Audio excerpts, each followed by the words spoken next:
Welcome to Deeper Than a Disorder, where we take you into the lives of real people living with real disorders, because every diagnosis has a face and a story. We're your hosts, Dr. Ashley Wiley-Johnson and Dr. George Castle.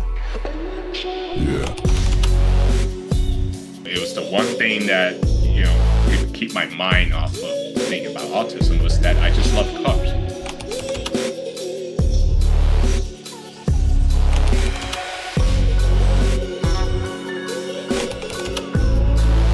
What about the babies? If it's meant to happen, then it will be. I thought that football was going to be a way out. You can't be completely consumed in it. Let's embark on this enlightening journey together as we go deeper than a disorder. Deeper than a disorder. And remember to follow us, like us, subscribe to our channel, and listen to us wherever you get your podcast.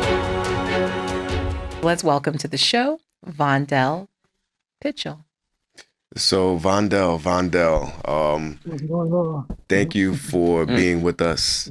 I'll start off with some, personal disclosure.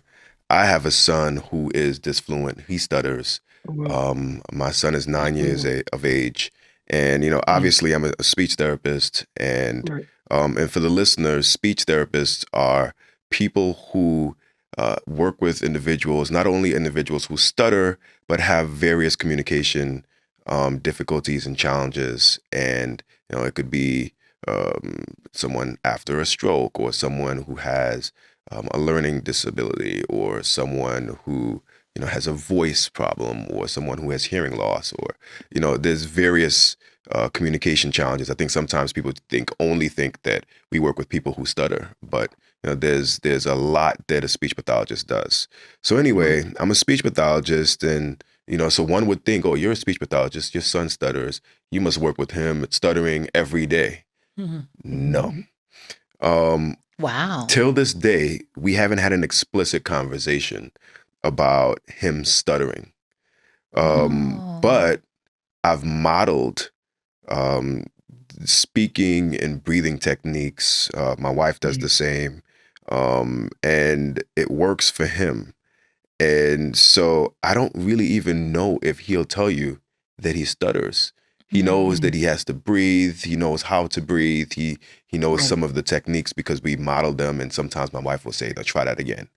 But she doesn't say, "Oh, well, you stutter," and have an explicit conversation. And I'm not saying that parents shouldn't have this conversation. I'm just saying that we chose not to at this point, and so that might change. So I don't know if he knows that he stutters, but when did you realize that you were disfluent? When did you realize that you stutter? Wow. When I was, for those who don't know, I was born and raised in Alaska.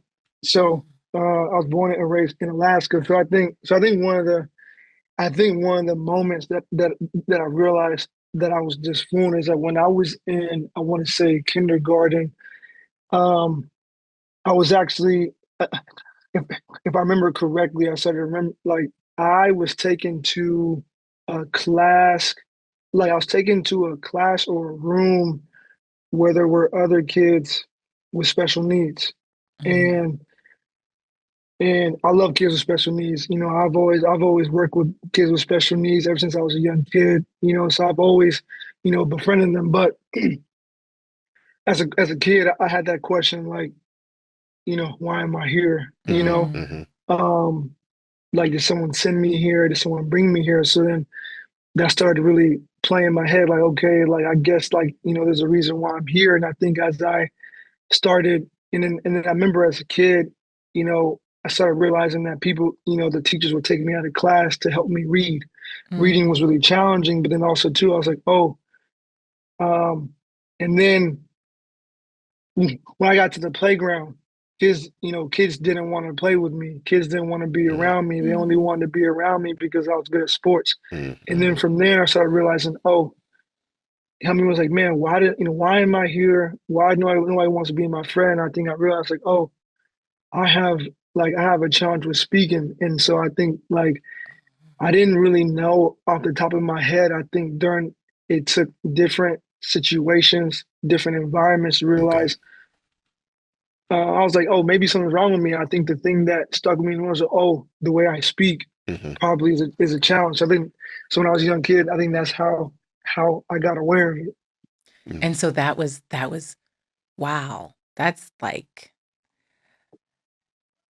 every time we meet with a guest and you guys like you'll start with a question, I'm always saying wow because like that's really something. And so were you in kindergarten when you realized that? Like so you said in kindergarten you saw the difference, but was it about kindergarten when you thought like okay, the friendship and all that stuff like was that around that time too? Yeah, I would say kindergarten, but then as I got into first grade, I started really like noticing that I started to have lesser friends, like lesser Yes. people that wanted to be around me. I was constantly getting into a lot of trouble.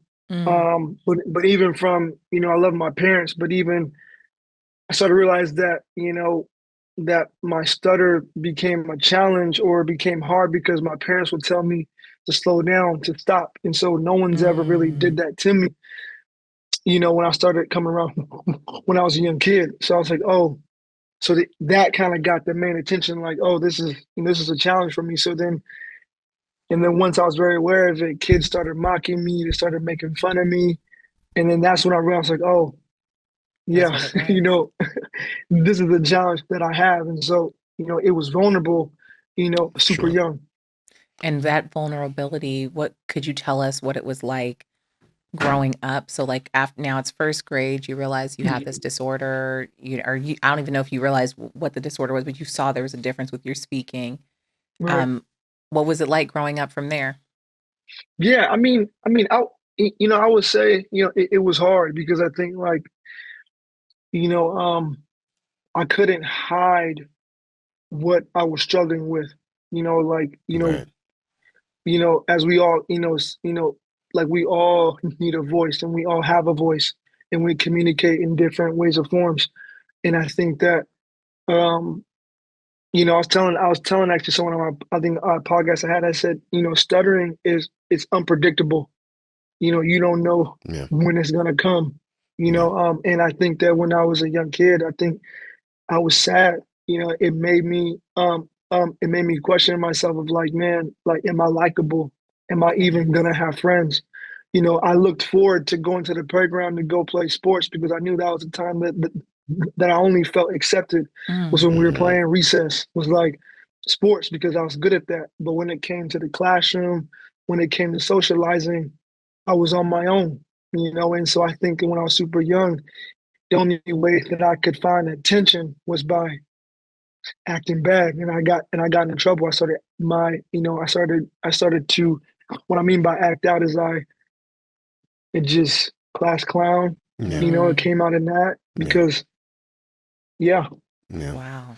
So you talk about um, the sports being your mhm, point where you gained acceptance. You started to right, build your social relationships, and you seem to excel in that. right. And what sport was your favorite sport, or the sport that you were best at? Mhm. You know, um, basketball was cool. I Okay. got a, I got a jumper. I got a jumper for You got a Yes. J. You basketball. got a I J. got a jumper. I got a J. I'm gonna have to see Um, that. I'm gonna have to. he said, Listen. "I gotta see that." We could play some ball. He said, "We can You play can some play some ball." ball, I don't George. just do speech. Uh-oh. We, Okay. you know, but yeah, no, but Yes. go ahead, man. Yeah, So nah, basketball you is good. good. Yeah, basketball is cool, but football, I played um I played quarterback when I was a young kid. I played quarterback in high school and I played quarterback in college. So Okay. football was kind of you know, football was, football was a place that I felt like I could be myself, but there was a lot. I think growing up was really hard. So I thought that football was just was gonna be a way out, with like a way out.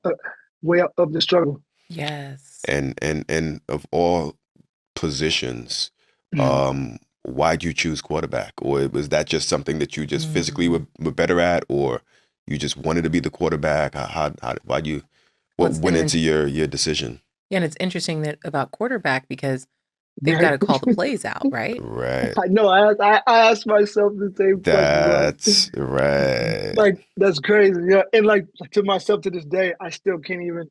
I can't picture why I put myself in a position, but I just did it. But I think one of the main reasons why I chose quarterback is because my dad had a my dad played quarterback in high school, and he started and he started to have kids at a young age, and Okay. I think when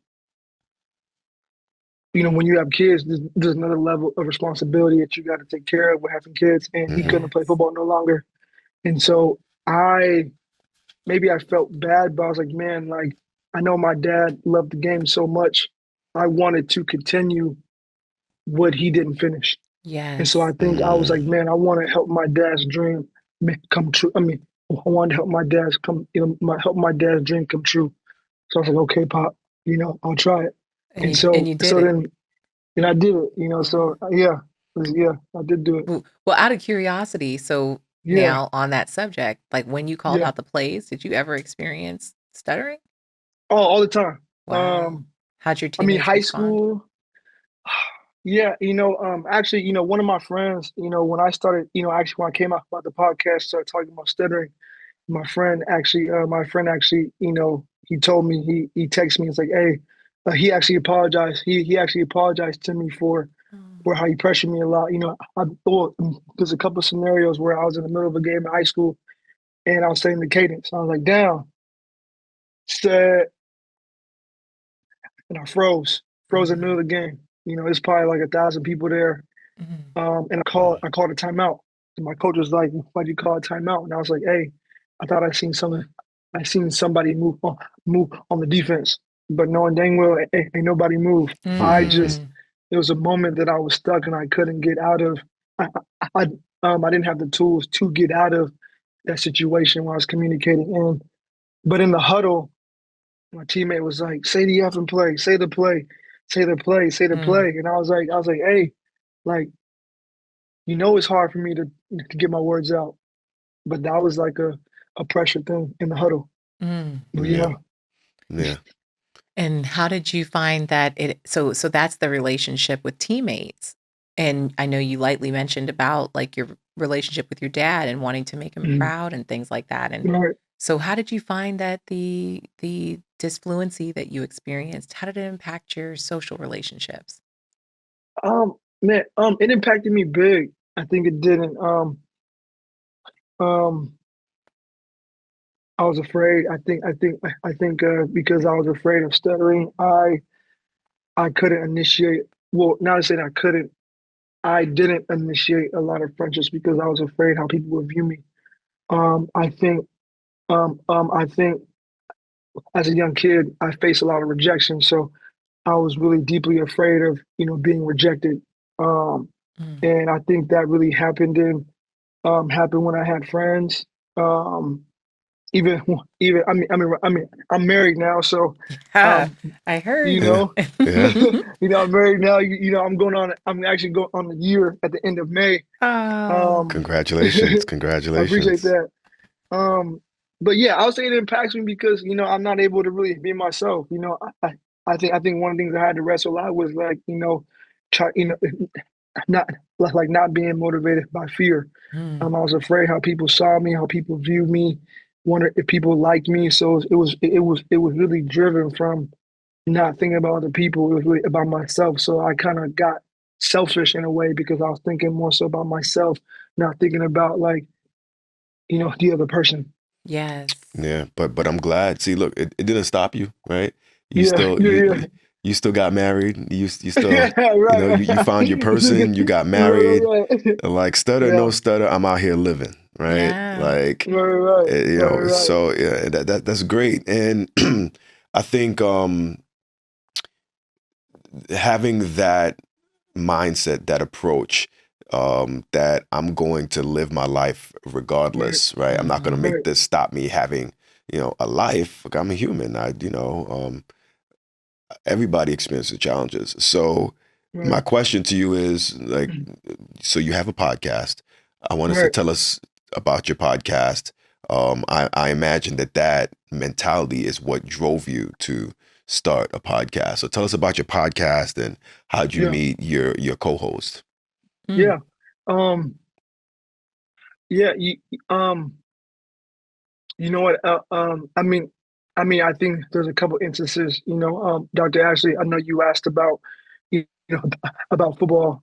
So kind of going off base of that, like but then in college, I got benched because of my stutter. In college was I was first game of my junior college game in college, and you know there's another scenario where not that I couldn't say the play. I couldn't. I actually I couldn't communicate the plays to my teammates with a lot of high, because football, being a quarterback is anxiety inducing.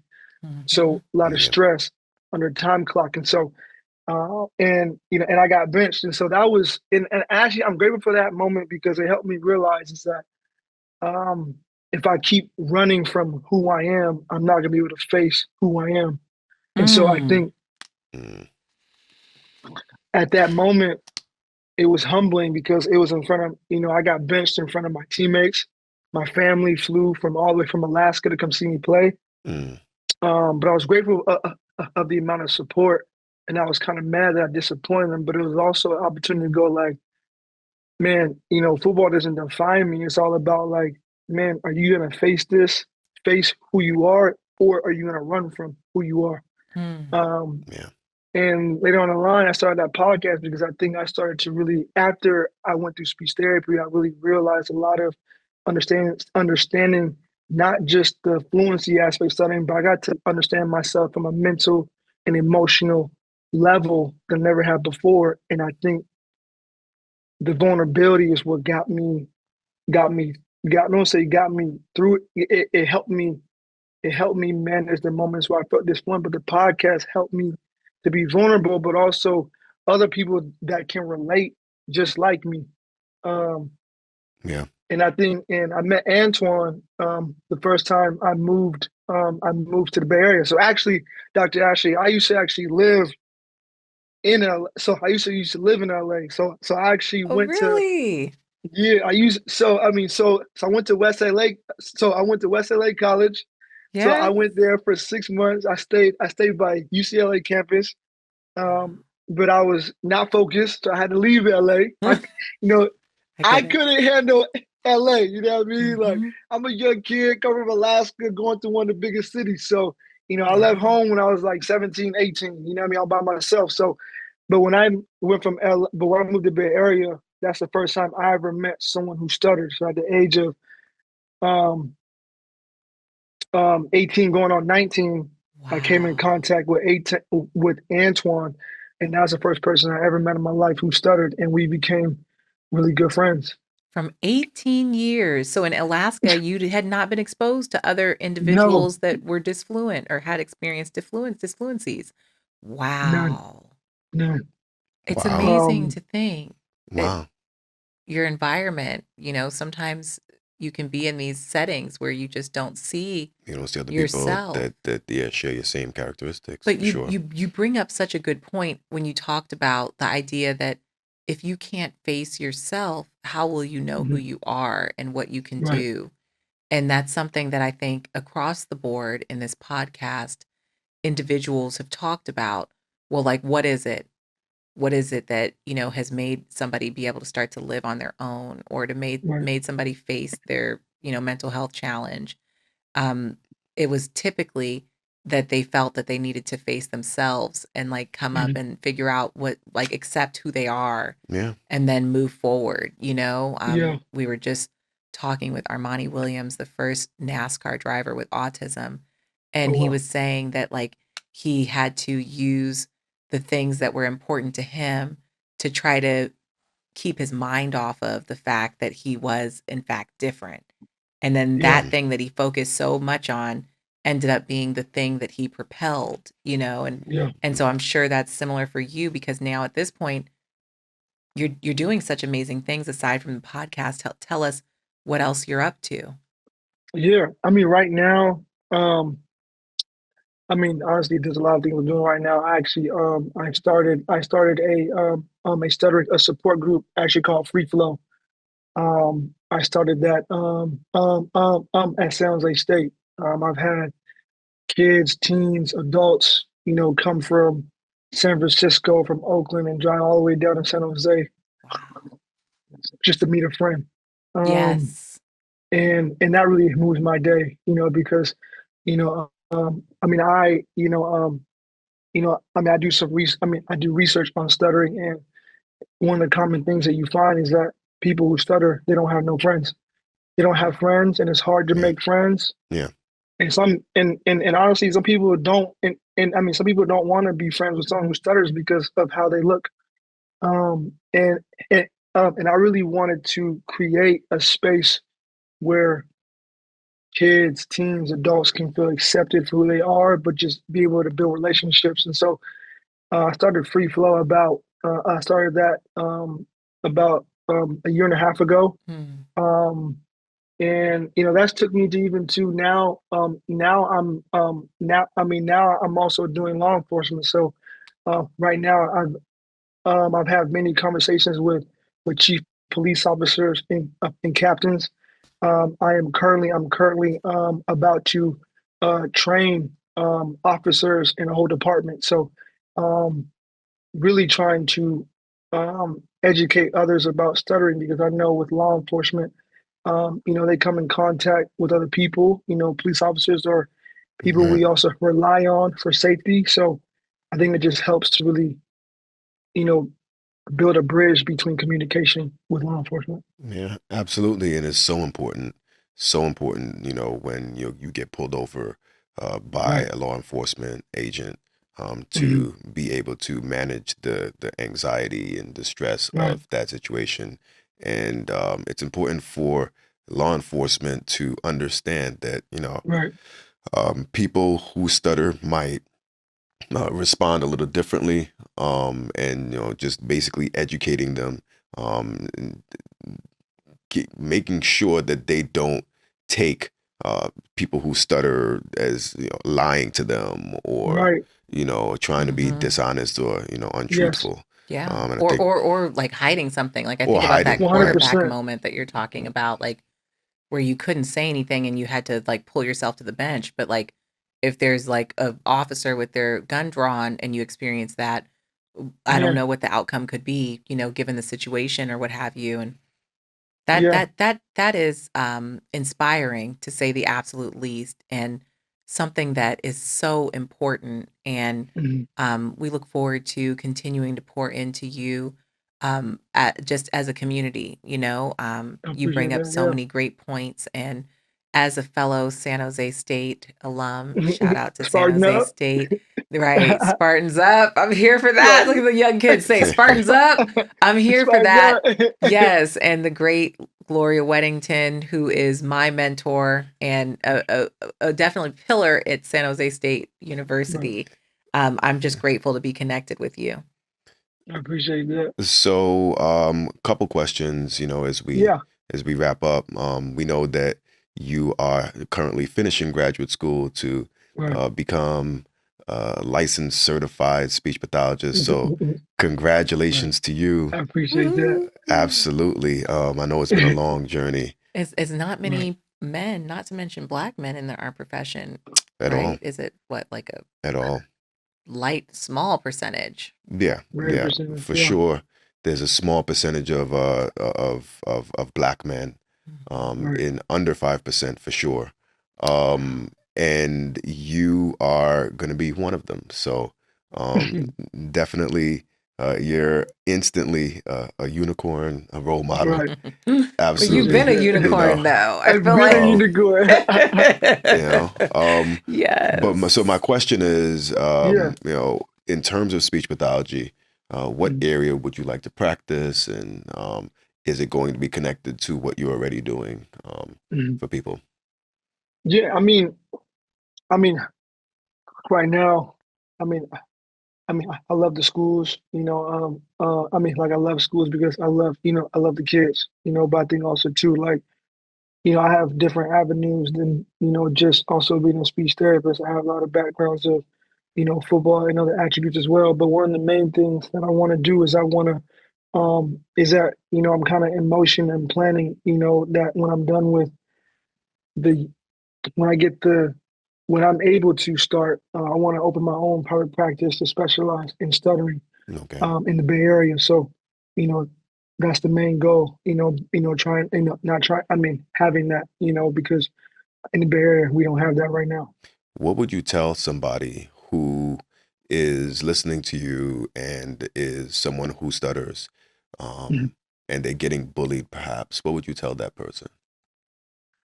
Um, that's a great question. Mhm. Um, I'll, Good thought. I was actually, sharing, a parent almost asked me this question, yesterday, actually. Um, I would tell that individual to not react, but to educate. Uh, uh, And the reason why I would say educate, is because some people just don't know what stuttering is. yeah. And I know that when I was younger, I didn't react that way. I reacted with anger, Hmm. fights, and Mm. frustration. Hmm. Um, but I also didn't know on the other side that sometimes when people are getting bullied or mistreated, sometimes they just don't understand or they just don't know. But also too, if you're being bullied, definitely educate. But I think also stand up for yourself in a way that you're able to um, be vulnerable, but also too um, also find a friend. Find a friend. I've had to have friends to stick up for me when I couldn't stick up for myself, and it's okay to find a friend that can fight for you because we Mm. all need a friend that can step in and be like, "Hey, this is not okay." Yeah. Um, Wow. Find a so I friend would that can say, fight for you. Yeah. Build community, find a friend. I love that you said don't react, but educate. I was recently at the National Black Association for Speech Language hearing in mhm, Basel convention, and I went. I found out that, and it was something that I really didn't know about the research about self disclosure. And right, so there's strong research that suggests that self disclosure, so telling someone that you mhm, stutter, has a lot of different benefits. right, Mm. One of which is, once you tell someone that you stutter, then they know what to expect in a conversation, right? So Mm. they're not focused on you stuttering, they're focused on the message as Mm. opposed mhm, to the behavior of right, stuttering. So if you say to someone, hey, just want to let you know that I stutter. So sometimes I might repeat words, or sometimes um, I might have to, say something more than once or rephrase it. But there's nothing wrong with me. Mhm.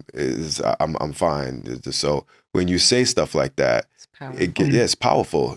People own that narrative and say, hey, listen, all right, this is just one thing, right? So I am me, I am George, I am Vondell, I am Ashley, Mhm. right, right? And by the way, I stutter. So this is what's going to happen in the conversation, and they focus on the message. And so there's a lot of mhm, benefits to self-disclosure. So um, Well, Vondell, I just want to thank you mhm, so much for your time. Thank you for allowing us to mhm, interview you. It's been great talking to you, and we definitely can't wait to see what you do definitely, next. I can't wait to hear about you graduating and supporting your mhm. private practice. And of course, you can always count on us here at the Los Angeles Speech and Language Therapy Center, shameless plug for my organization, to just be a source and a resource. Right. And we're here for you. thank I you. appreciate that so much. I appreciate you guys having me on the show. You guys are doing great. Thank Thank you. you. Thank you so much.